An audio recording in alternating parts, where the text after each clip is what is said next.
आजकल किसानों को एक समय में एक ही फसल पर निर्भर होने की जरूरत नहीं है, बल्कि आप एक ही जमीन पर एक साथ कई फसलें उगा सकते हैं। ऐसा संभव है एक खास विधि से, जिसे इंटरक्रॉपिंग कहा जाता है। खेती की इस तकनीक से मिट्टी की जल धारण क्षमता में सुधार होता है, जिससे बरसात के दौरान मिट्टी के कटाव का खतरा कम हो जाता है और नमी बनी रहती है।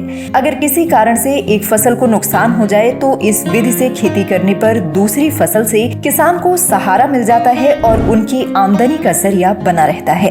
इसके साथ ही ये खेत की मिट्टी की उर्वरता को बनाए रखने में भी सहायक होती है। इससे मिट्टी की अलग अलग परतों से पोषक तत्वों का अवशोषण होता है, जिससे फसलें बेहतर तरीके से विकसित होती हैं। इंटरक्रॉपिंग से खरपतवार नियंत्रण में भी मदद मिलती है। वहीं नकदी फसलों के साथ इंटरक्रॉपिंग करने से लाभ काफी बढ़ जाता है। उदाहरण के लिए, अगर किसी किसान ने अपने खेत में इंटरक्रॉपिंग का उपयोग कर हरी मिर्च व अमरूद या किसी अन्य फल व सब्जियों की एक साथ खेती की है, तो उसे एक ही खेत से दोहरा लाभ मिल सकता है। इस विधि में अगर वे एक फसल में खाद पानी देते हैं तो दूसरी फसल को भी इससे पोषक तत्व मिल जाते हैं, जिससे खेती की लागत कम होती है। तो आप भी खेती की इंटरक्रॉपिंग तकनीक को अपनाएं और सफल किसान बने।